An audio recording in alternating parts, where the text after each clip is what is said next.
being in many respects systematically attacked and marginalized. And I'm just so excited to have Tim and West here to guide us through this discussion. So we'll give it another 20 seconds and then we'll get this show on the road.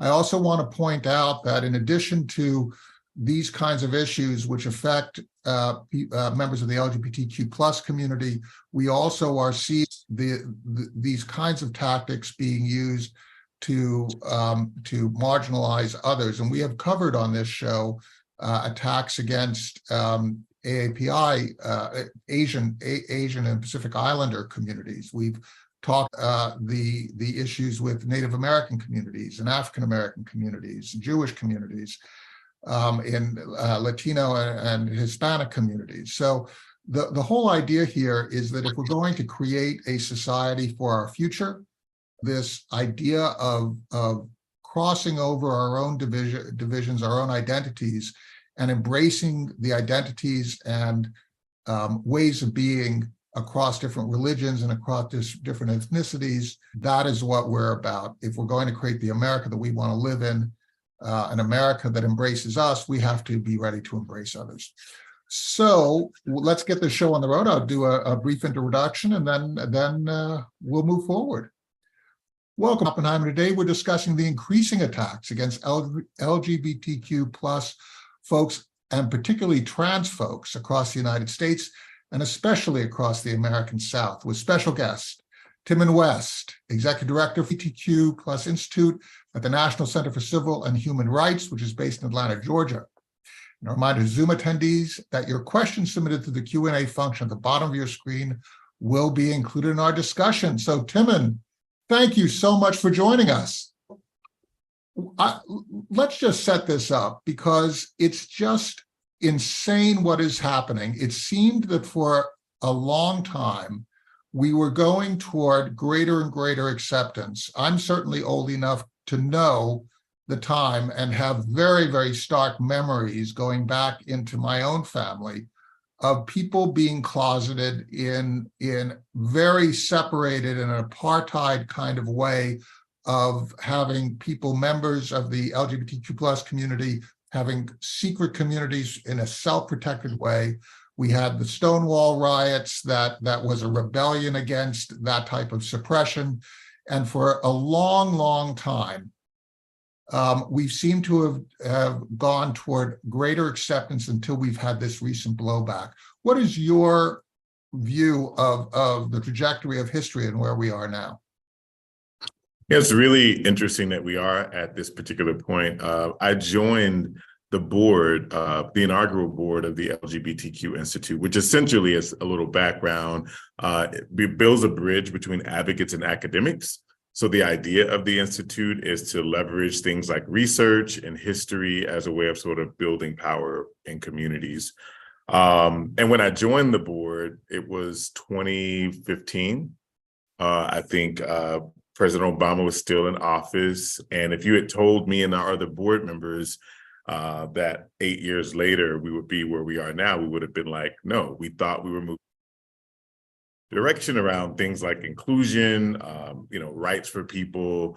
And I think there's just been, in part, due to toxic rhetoric and scapegoating people that seem the most vulnerable.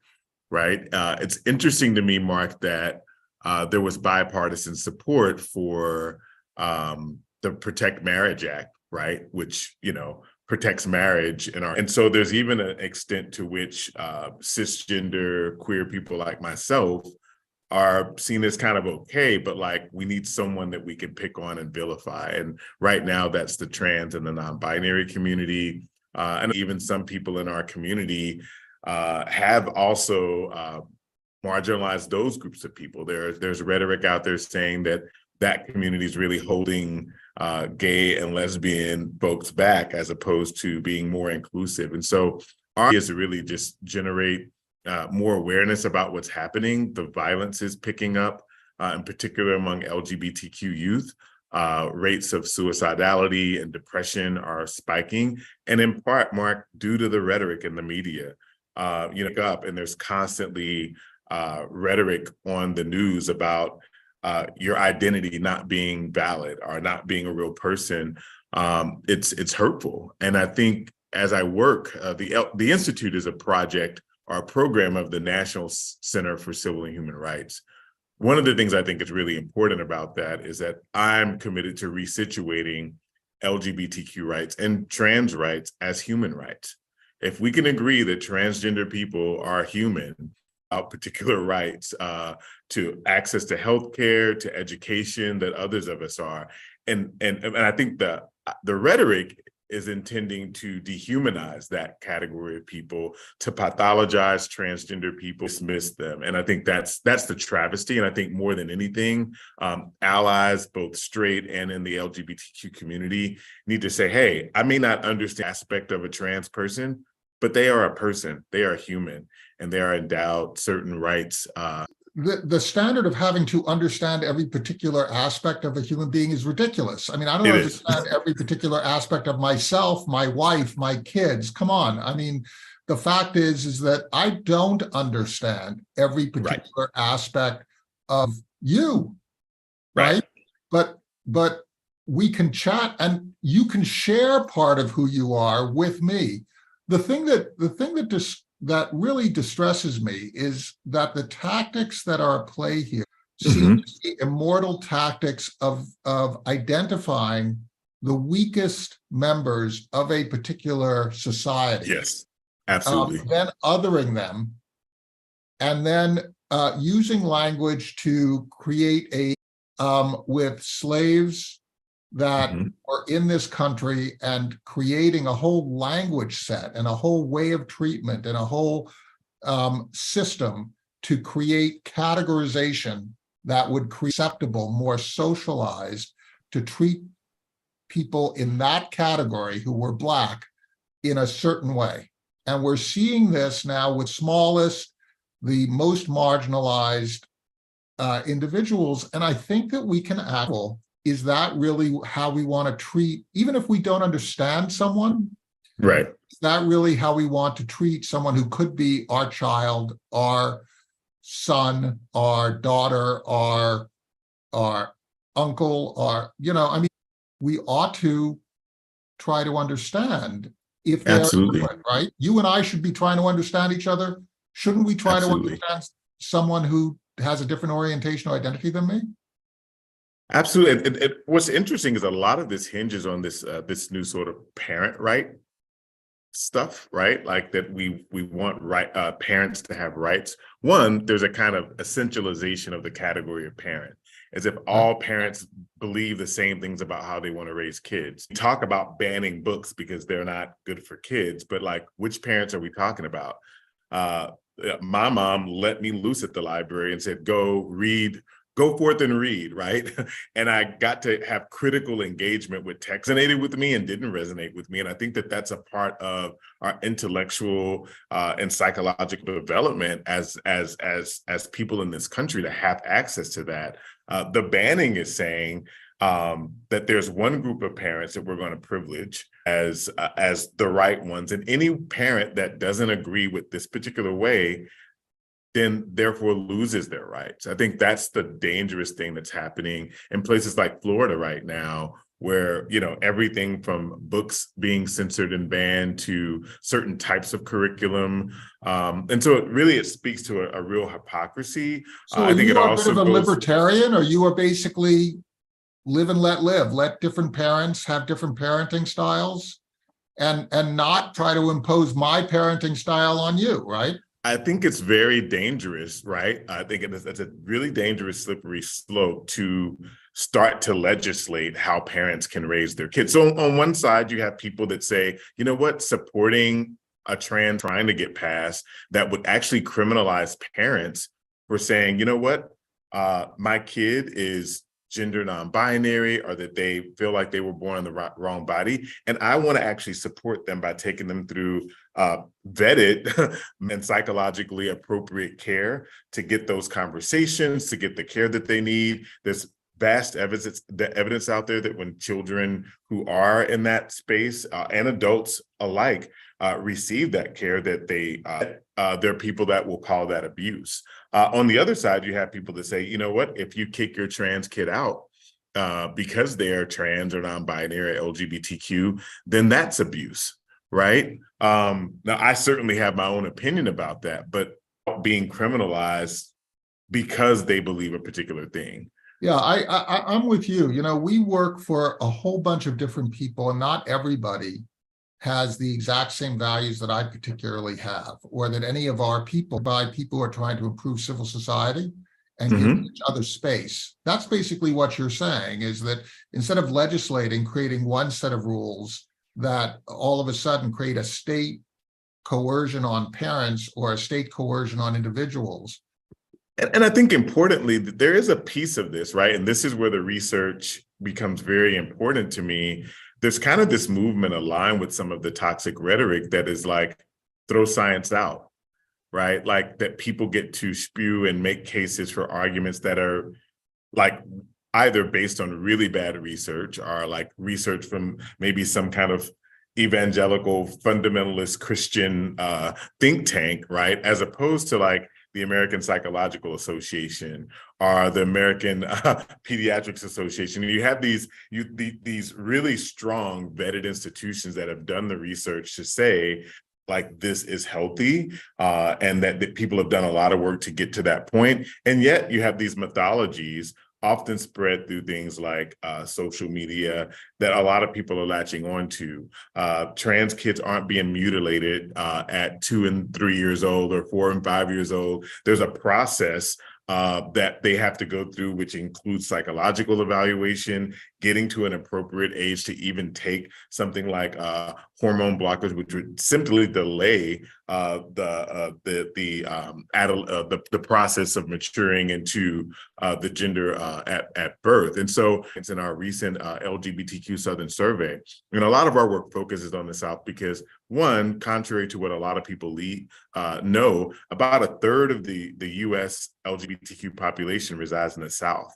And when we think of San Francisco, the Bay Area, we think about New York, maybe Chicago, these areas. But like when you think about the fact that like a very substantial population of people who are LGBTQ live in the South, and yet that is where the bulk of the legislation that's not only being proposed, but passing. I'm right here in the state of Georgia, and gender affirming care is banned, right? So you do have families that have the privilege of saying, you know what, we're going to move to another state that's more progressive where we can continue to care for our child. But I said a few times, that's a luxury that many or most families can't afford, to just, we're going to go to another state.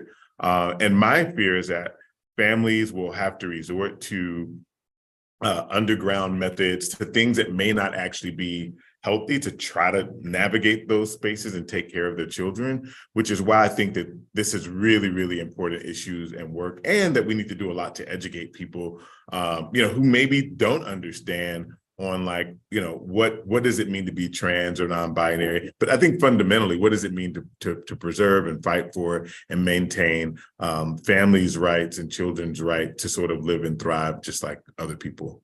What do you think the role of government is? I've always been where I thought, okay, government should basically have the lowest, we should have the smallest government we could possibly afford.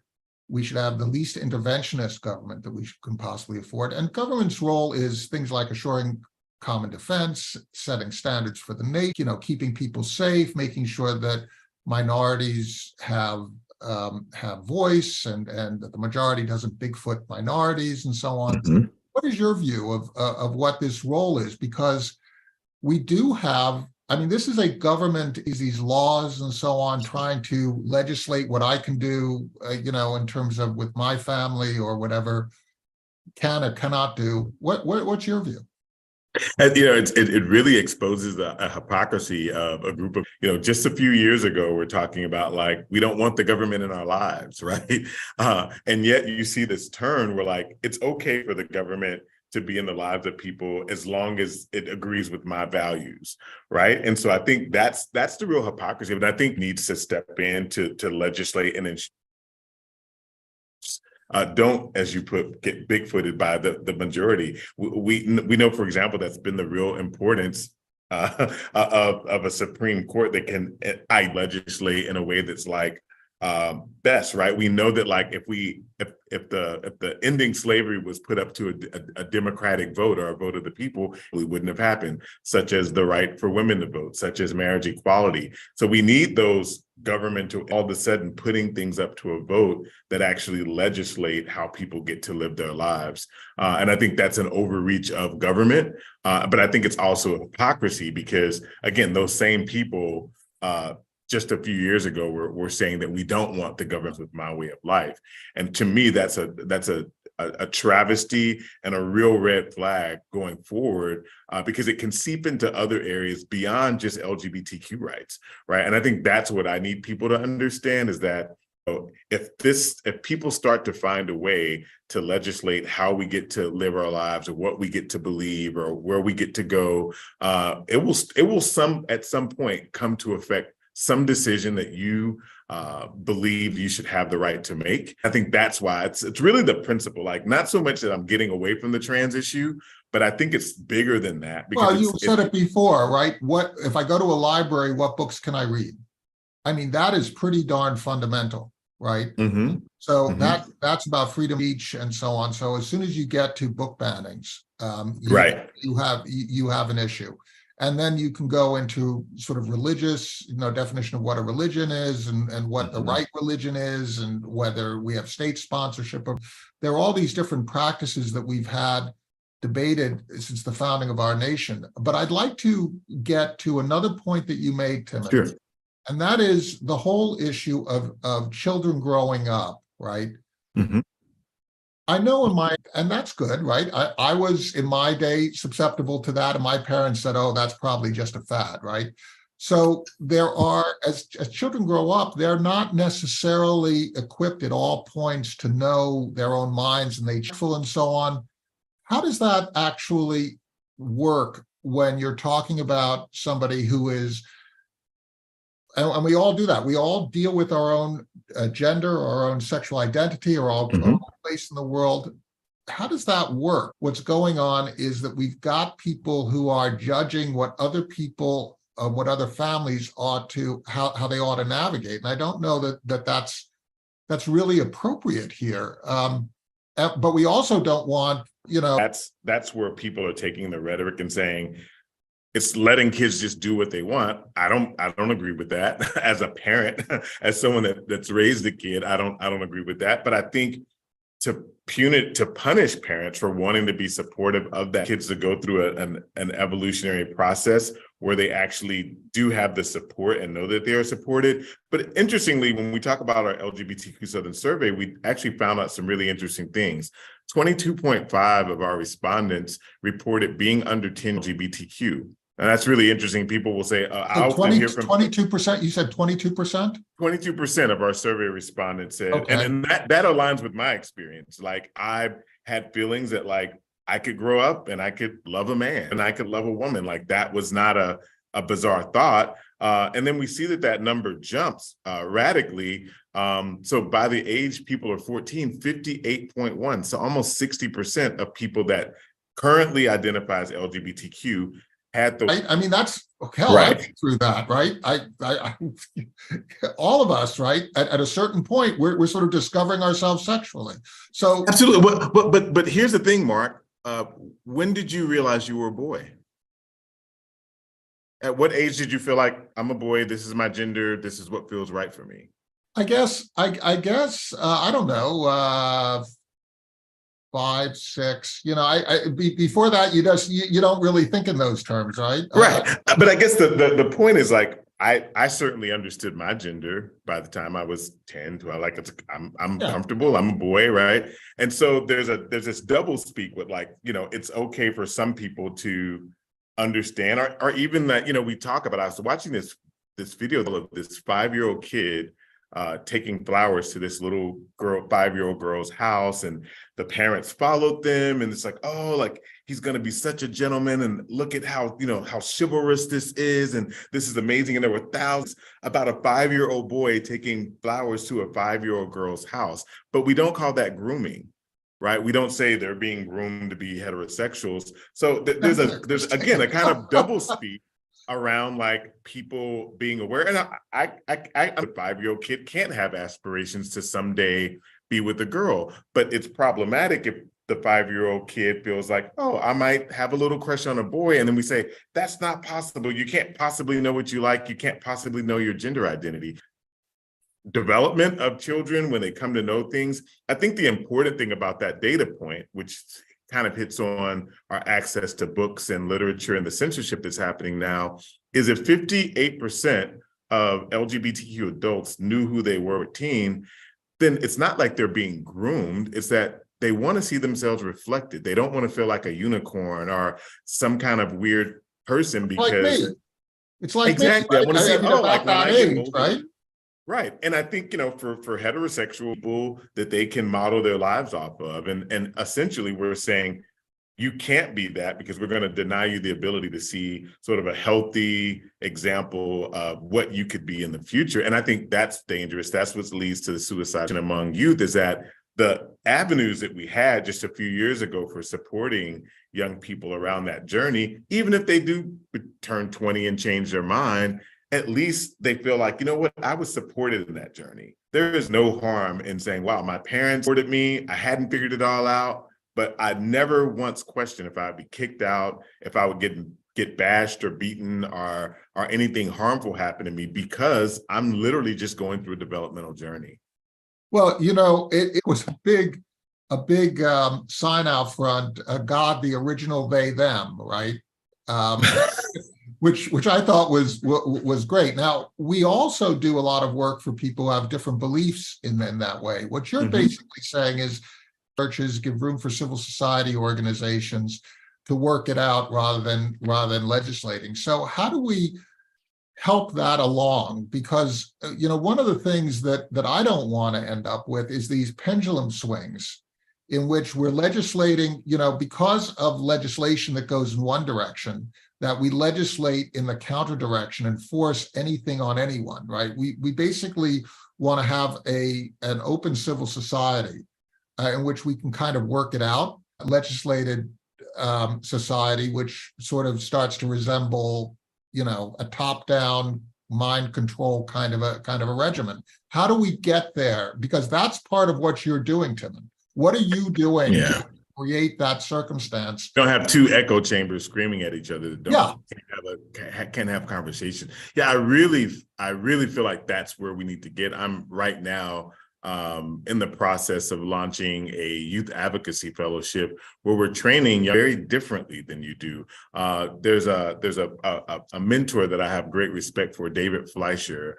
He's out of Los Angeles, and he has this concept called deep canvassing. I'm not sure if you've heard of it, but it's really a methodology around canvassing in communities principle, which is around finding the points of connection before you actually delve into what you disagree on. And so it's a real strategy that people can be trained in.